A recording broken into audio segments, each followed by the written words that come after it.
ప్రస్తుతం రాష్ట్రంలో మీడియా ఉగ్రవాదం నడుస్తుంది. ఉగ్రవాదికి ఉండే ఉద్దేశం ఏంటి? తన భావజాలాన్ని అంగీకరించని వాడిని చంపేయటం, వాడిని నాశనం చేసేయడం, వాడు బ్రతకనీయకుండా చూడటం. అంతే తప్పించి వాళ్ళని కన్విన్స్ చేయడం కాదు. ఇప్పుడు మన పత్రికల ధోరణి కూడా అట్లాంటి ఉగ్రవాద ధోరణితోనే ఉంది. అది ఎలాంటిదంటే కట్టర్ కార్యకర్తల కంటే దారుణంగా, నీచంగా తయారైపోతుంది. రెచ్చగొట్టడం, వాడిని ఎందుకు అరెస్ట్ చేయరు, వీడి మీద ఎందుకు కేసు పెట్టరు, వాడిని ఎందుకు లోపలేసారు, వీడిని ఎందుకు చంపారు, ఈ టైప్లో ఉంటుంది. అందులో భాగంగా ఇది నకిలీ ఇళ్ల పట్టాలకు సంబంధించి వంశీ మీద కేసు పెట్టారు. పేరు నాని మీద ఎందుకు కేసు పెట్టరు? పేరు నాని వాళ్ళు కూడా 24లో కాగితాలు ఇచ్చారు చాలామందికి పట్టాలు అని చెప్పుకొచ్చారు.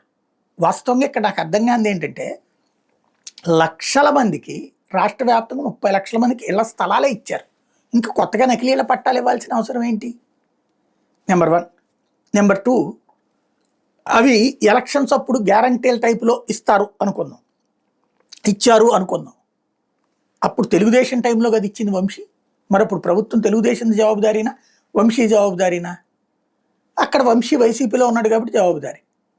అదే సందర్భంలో ఇప్పుడు ఈయన దీని మీదన జవాబుదారీ. గుడ్, బాగుంది. మరి అది తప్పు చేశారు, మోసం చేశారు, ప్రజల్ని లేని స్థలాలు చూపించారు.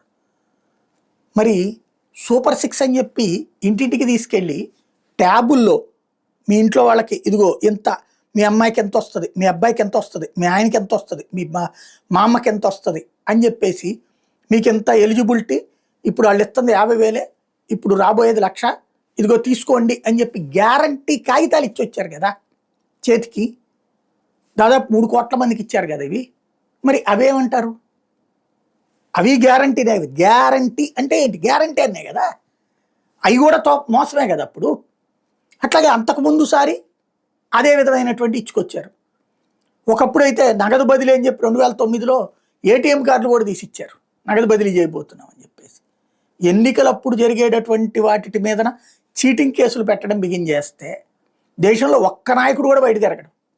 కాకపోతే ఇక్కడ మన వార్తలు, మన స్టైలు ఎట్లుందంటే, తెలుగుదేశం ఒక్కటే బతకాలి, మిగతా వాళ్ళందరినీ చంపేయాలా, మిగతా వాళ్ళందరినీ నాశనం చేసేయాలా, మిగతా వాళ్ళందరినీ బయట తిరగనివ్వకూడదు, వణికిపోవాలి అన్నటువంటిది పత్రికలు, ప్రజాస్వామ్యానికి సంబంధించినటువంటి మూల స్తంభాలే అలాంటి అరాచకం చేస్తున్నాయి.